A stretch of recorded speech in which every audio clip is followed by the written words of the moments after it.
Bonjour et bienvenue au podcast Prochain pas pour l'environnement avec vos co-animatrices Edith et Émilie.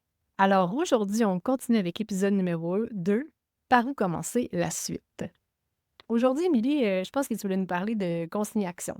Oui, bien, dans le fond, ça fait pas très longtemps, j'ai eu la chance d'aller visiter les centres consignation. Je ne sais pas si vous avez eu la chance d'en entendre parler vraiment, mais c'est comme qui va fort probablement remplacer le fait d'aller dans les épiceries pour aller reporter ces éléments consignés, là, que ce soit les canettes ou les bouteilles en plastique de 2 litres pour les boissons gazeuses, par exemple. Donc, j'ai trouvé ça vraiment intéressant comme expérience, puis c'est pour ça que je voulais vous en parler. Je sais pas, toi, Edith, quand tu t'en vas porter les canettes ou les bouteilles, c'est quoi, disons, les choses qui te repoussent un peu à vouloir le faire? Quand on n'a pas bien rincé nos canettes puis les canettes sont collantes, attendre dans le froid de la porte, puis après ça, avoir toutes les mains collées et repartir avec mes canettes que finalement sont pas consignées. Oh! Fait que je pense que tu vas être vraiment contente d'entendre parler de, les différentes places de consignation parce que effectivement, ça répond pas mal à ça. Fait que je vais un peu t'expliquer comment ça s'est passé, là. Moi, je suis allée, j'avais plusieurs, articles, là, à consigner. Donc, c'est tellement propre, contrairement à justement l'entrée d'une épicerie. C'est super beau, super clean. Moi, j'ai été chanceuse. Quand je suis arrivée, il n'y avait pas tant de monde. Puis, tu vas donner chacune de tes canettes une à la fois, comme dans les machines qu'on avait. Mais la nuance, c'est que, t'entends qu'est-ce qui se passe avec ton produit. Par exemple, si j'avais quelque chose en verre, moi, ça m'a fait un petit peu sursauter parce que tu entends vraiment le verre qui se brise. Je dis, OK. voyons, qu'est-ce qu'ils font avec ça? Puis aussi, ben, c'est ça, là, tu vas porter chacune de tes canettes. Si jamais quelque chose passe pas dans la machine, tu as juste à le mettre sur le côté, puis là, il y a une gentille personne qui va pouvoir, après ça, te donner l'argent que tu peux avoir, là. Et après ça, ben, pèse sur le petit bouton, il te donne un papier et tu vas toi-même dans une autre machine pour qu'il te donne ton argent. Fait que tu pas OK. besoin d'aller chercher quelqu'un d'autre pour le faire. T'attends pas les madames qui prennent les billets de l'auto, là. Non, c'est ça, ou les cartes de transport en commun ou Ouais. tout ça, fait que des fois, il y a comme vraiment beaucoup de monde. Puis après ça, ben, il y a une place pour te laver les mains, il y a une place pour déposer, tu sais, si tu étais dans des boîtes de carton ou dans des sacs de plastique ou quoi que ce soit, tu peux déposer tes choses là. Puis j'ai vraiment aimé l'expérience. Premièrement, il y a quelque chose que je trouvais un petit peu plus comme glamour au concept de la récupération parce que c'était juste ça. Puis c'était pas justement comme tu disais, dans les courants d'air où est-ce que tu te sens pas bien. Puis, c'était d'une simplicité là, qui avait pas de sens. J'ai aussi été parler au gentil monsieur qui était sur place. Puis, ce qu'il m'expliquait, c'est que maintenant, il y a même la possibilité, parce que j'en entends là, qui disent ouais, mais tu sais, c'est long, mettre canette par canette. Mmh. Premièrement, c'est moins long parce que tu n'as pas à attendre la petite lumière, là, tu sais, la petite lumière OK. rouge. Oui. De tri. Tu pas besoin d'attendre, ça va vraiment, vraiment, vraiment plus vite, OK? OK. Mais l'autre chose, c'est que si jamais tu as une tendance à pas aimer ça, là, faire ça, il y a moyen d'acheter des sacs de consignation ou des sacs transparents. Là, ça, je ne sais pas si lesquels exactement seraient acceptés. Ou est-ce que tu mets à l'intérieur toutes tes canettes? Si tu as l'application, tu peux par la suite juste aller porter ton sac. Ton sac va être identifié. Puis tu vas avoir un virement directement dans Mmh. ton compte en lien avec la valeur de tes canettes. Fait que là, on n'a plus de raison là, de ne pas vouloir aller les porter, d'autant plus que maintenant, c'est 10 cents. Fait que Mmh. ça monte super vite. Donc vraiment, moi, j'ai trouvé cette expérience-là super intéressante. Puis peut-être que si vous avez la chance de pouvoir aller dans des endroits consignation, là, je suis consciente. Moi, je viens de la ville actuellement. C'est quelque chose qui est un petit peu plus en ville. Mais il y a, si vous voulez aller voir sur le site Internet de consignation, c'est super intéressant. Ça montre non seulement, bon, les heures d'ouverture. Donc, pour ceux qui sont curieux, en ce moment, c'est de 8 heures à 18 heures tous les jours, sauf le jeudi et vendredi où est-ce que c'est de 8 heures à 19 heures. Fait que tu as quand même une grande porte d'ouverture. Puis, il y a 3 types de centres. OK. Tu as soit les consignations normaux, les consignations plus, eux, et dans le fond, quand tu vas à une consignation, tu peux avoir les retours à l'unité, là, comme je parlais, les retours express, où est-ce que là, c'est le dépôt de ton sac. Et la différence avec un consignation plus, c'est que tu peux avoir aussi un retour en vrac de contenants non triés. Puis tu as aussi les endroits dans les magasins encore, là, Mmh. tu peux faire ça. Puis ça, c'est vraiment avec les heures d'ouverture des magasins, là. Fait que ça, c'est plus en région en ce moment.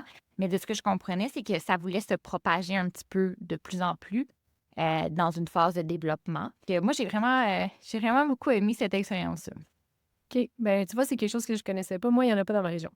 J'ai été voir la carte, là, par curiosité. Il y en a pas encore, mais ça m'intéresse. Ça a l'air vraiment beau pour vrai comme place, là. C'est vraiment dédié à ça, donc c'est intéressant. Sinon, quand tu es allé là-bas, est-ce que tu as appris d'autres choses ou quand tu es allé voir sur Internet pour... Oui, bien, dans le fond, c'est que ça vient d'une phase de modernisation qui était en 3 étapes. OK. Donc, la première étape, je ne sais pas si vous avez. Bien, j'imagine que vous avez été conscient parce que ça a changé un peu dans notre portefeuille, là. La première phase, c'était le 1er novembre 2023 où est-ce que les canettes et les bouteilles qui étaient déjà consignées sont passées de 5 cents à 10 cents. Après ça, la deuxième phase, c'est le 1er mars 2025 que ça s'en vient. Bientôt. C'est vraiment à la porte ou tout dépendamment à quel moment vous écoutez l'épisode, c'est Ouais. peut-être déjà passé en fait. Où est-ce que là, il y a beaucoup plus de contenants en plastique qui sont récupérables, donc qu'on peut aller consigner en fait. Et ça, c'est intéressant, là. Le site Internet est vraiment, vraiment très bien fait. Donc, pour vous donner des exemples de qu'est-ce qui va être consigné qui ne l'était pas avant, c'est les bouteilles d'eau, les bouteilles d'eau pétillante, les bouteilles de jus, les bouteilles de spiritueux et les bouteilles de lait en plastique. Tout ça, c'est en plastique.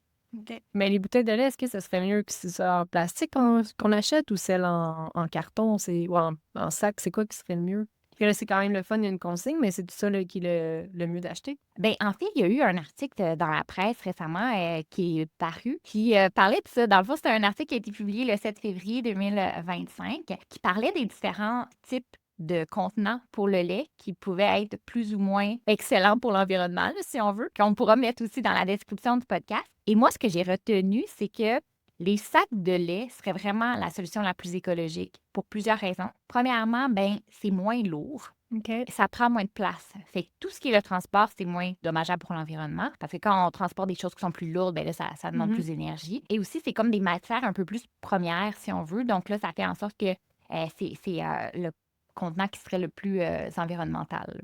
Et maintenant, avec les nouvelles normes de récupération, ben c'est un emballage, donc ça va dans le recyclage aussi. Mhm. OK. Fait que ça, c'est quand même bien. Fait que là, dans le fond, ils ont fait 2 phases. En 2023, en 2025, puis est-ce qu'il y a d'autres choses qui s'en viennent prochainement ou? Oui, la troisième phase, c'est le 1er mars 2027, donc ça, c'est un petit peu plus tard, et ça va être en lien avec les contenants de verre cette fois-ci. Donc, les contenants de verre et les cartons multicouches vont devenir consignés. Donc, ici, on va parler des bouteilles de vin, des bouteilles de spiritueux, puis des cartons de lait et de jus. Puis, Edith, toi, tu avais trouvé ça vraiment intéressant parce qu'il y a des contenants multicouches qui sont peut-être mieux pour l'environnement que d'autres. Est-ce que tu voulais nous en parler? Bien, il y avait la compagnie Nutrinor là, que j'avais vu qu'eux, justement, c'était un contenant là, qui est multicouche, donc l'empreinte carbone était moins grande. Puis c'est quand même un bon lait du Québec avec le petit logo de la vache bleue. Donc, l'épicerie là, qui le propose, ça pourrait être une alternative intéressante. C'est un lait qui est bio. Donc, ça, j'avais vu ça, puis c'était le fun. Peut-être qu'il y a d'autres compagnies qui vont emboîter le pas, là. Oui, puis c'est ça. Fait que dans le fond, il y a plusieurs options. C'est quand on parlait là, on parle plus spécifiquement du lait, mais des fois, c'est de se poser la question, même si c'est consigné, est-ce qu'il y a quelque chose qui peut être un meilleur choix peut-être qu'un autre, tout dépendamment de votre confort et tout. Mais bien entendu, si vous allez voir l'article de la presse qu'on va vous mettre en lien, ça comparait en fait l'équivalent en CO2 en kilogrammes pour les différents types de contenants ou d'emballage pour le lait. Puis vous pourrez aller voir vous convient davantage, mais ce qu'il disait, c'est l'idéal, c'est toujours de prendre la quantité qu'on a de besoin et non Oui. pas gaspiller. Mais c'est ça. Donc, si on fait un petit retour à Continue Action, c'est vraiment intéressant. Le site Internet est super bien fait. Vous pouvez aller voir les heures d'ouverture, qu'est-ce qui est consigné, qu'est-ce qui ne l'est pas. Il y a une petite vidéo aussi qui explique comment ça fonctionne. Il y a une page qui explique aussi c'est quoi les différentes étapes, qui est vraiment génial. Puis, vous pouvez aller voir, c'est ça, c'est quoi que vous avez dans votre région et tout. Donc, moi, ça a été vraiment une expérience que j'ai beaucoup aimée. Comme on disait, tous les inconvénients étaient comme plus là. Tu n'as plus de raison de faire comme ah, c'est super désagréable. Moi, je me souviens, là, quand j'allais porter des canettes, des fois, on dirait que je me sentais pas bien d'être dans l'entrée, de ne pas pouvoir laver mes mains. Là, tu as une place pour te laver les mains, c'est propre, les gens sont sympathiques et tout ça. Fait que je vous le conseille vraiment. Puis c'est bon pour le portefeuille. Donc, Aussi, c'est ça paraît pas, mais ça s'accumule les oui, peines. oui, ça s'accumule beaucoup plus rapidement. Donc, toi, Edith, aujourd'hui, tu voulais nous parler de plusieurs sujets en lien avec l'eau. Oui, moi, c'était l'eau, mon sujet. Après les canettes, on parle d'eau. Moi, je me suis penchée sur le fait de la lave-vaisselle et la laveuse. Donc, c'était quoi les avantages de laver à l'eau froide? Puis les produits aussi à utiliser pour la lessive et pour le lavage. Donc, Avec mes recherches que j'ai faites sur Internet, c'est vraiment intéressant de laver à l'eau froide, que ce soit pour le lave-vaisselle ou pour le lavage. En fait, sur le site de Écohabitation, ce qu'il disait, c'est que maintenant, avec les laveuses qui sont à haute efficacité, elles sont équipées pour laver à l'eau froide. Donc, ça permet de réduire vos coûts énergétiques entre chaque lavage, ça c'est sûr et certain. En fait, ils disent que ça va de 75 à 90 d'énergie utilisée pour la laveuse qui sert à chauffer l'eau. Ah ouais. Donc, ouais, c'est quand même beaucoup. Donc, quand on prend le lavage à l'eau froide, ça peut vraiment réduire votre facture de gaz ou d'électricité selon votre mode de chauffage. Ensuite de ça, l'autre avantage, les fabricants de vêtements, souvent les recommandations, c'est plus à l'eau froide. Donc, il y a moins, les vêtements sont moins déformés quand on lave à l'eau froide. Ils se décolorent moins aussi. Hein, quand on sait, on veut pas du rouge avec du blanc. Mais si tu le fais avec l'eau froide, tu as peut-être moins de chances que ça décolore. Ensuite de ça, il y a aussi ce qui était par rapport au tissu délicat, donc le lavage à l'eau froide. Ça, c'était vraiment intéressant pour ça. J'ai fait le même exercice pour le lave-vaisselle. Oui, celui-là, je suis un peu plus curieuse parce que on dirait que dans ma tête, on fait la vaisselle à l'eau chaude. Est-ce que laver le lave-vaisselle à l'eau froide, c'est aussi efficace? Ben c'est plus, là, c'était plus pas l'eau chaude ou l'eau froide, mais c'était plus le fait de quel mode prendre sur le lave-vaisselle. OK.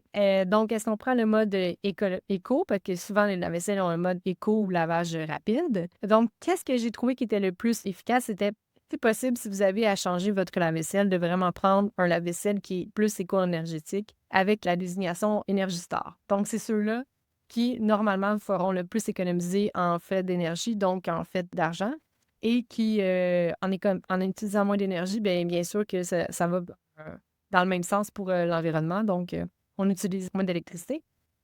Ensuite, qu'est-ce que j'avais vu?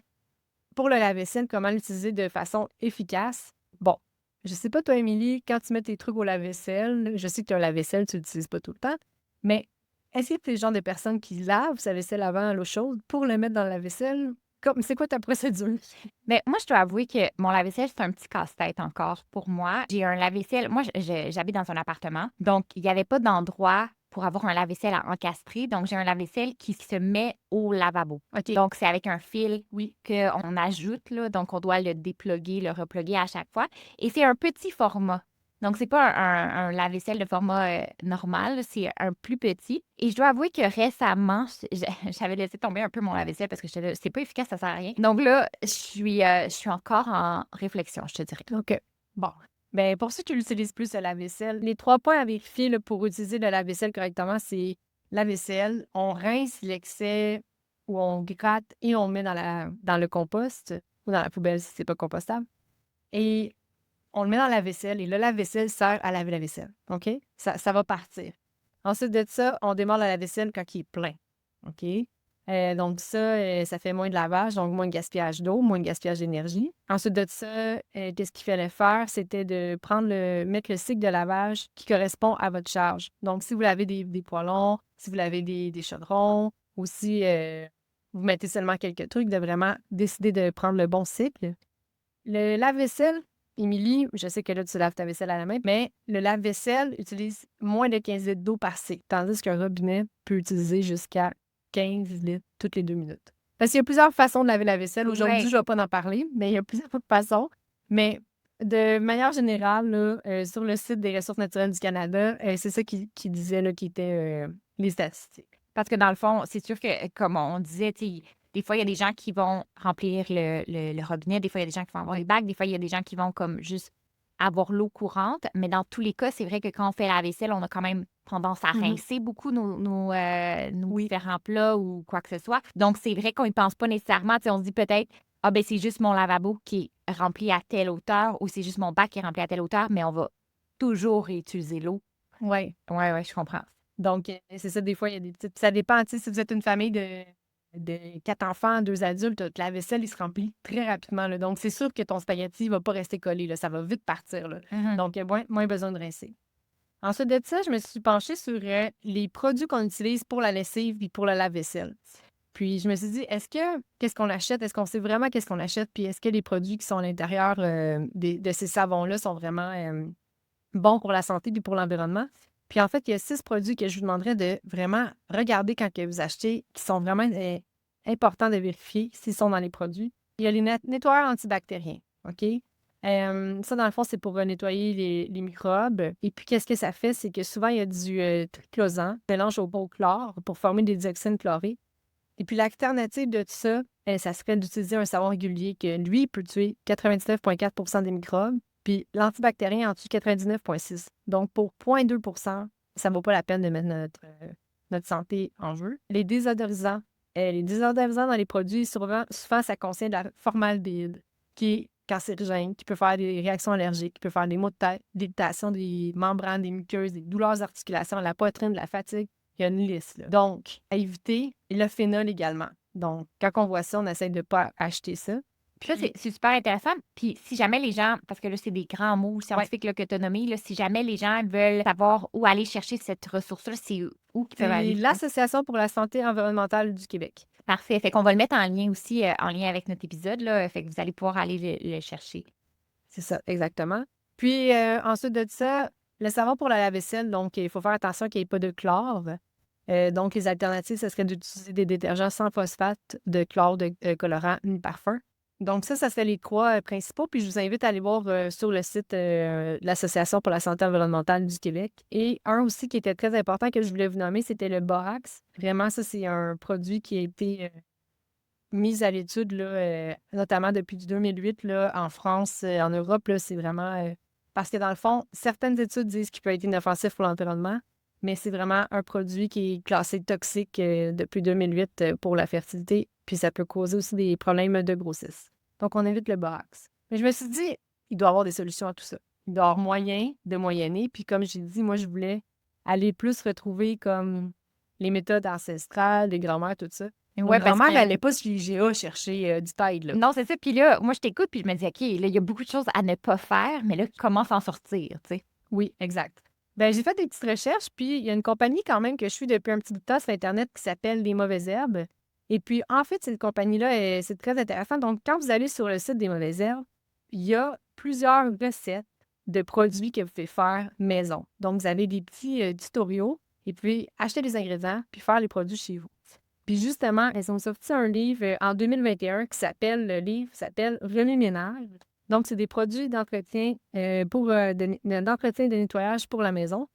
Et puis, j'ai une amie qui a le livre, elle en a testé beaucoup et beaucoup, notamment son savon à vaisselle et puis le savon pour la lessive. Et il y a plusieurs recettes également.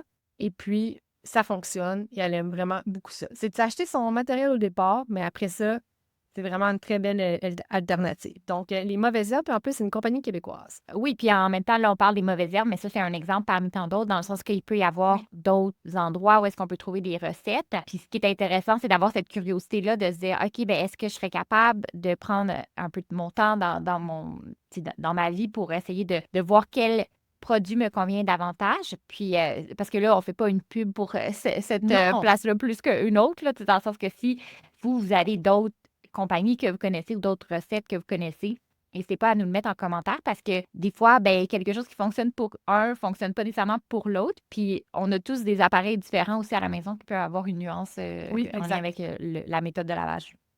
Exactement. Donc, merci beaucoup, Edith. C'était vraiment super intéressant. Tu sais, ça nous permet de réfléchir à savoir c'est quoi notre utilisation pour plusieurs petites thématiques en lien avec l'eau, mais aussi de savoir les produits qu'on utilise et tout ça. Donc, merci à vous d'avoir été présents pour notre deuxième épisode qui était Par où commencer. Le prochain épisode va avoir une autre thématique et on voulait encore une fois faire un petit remerciement à Eliara Musique pour la trame originale. Donc, merci beaucoup. Merci.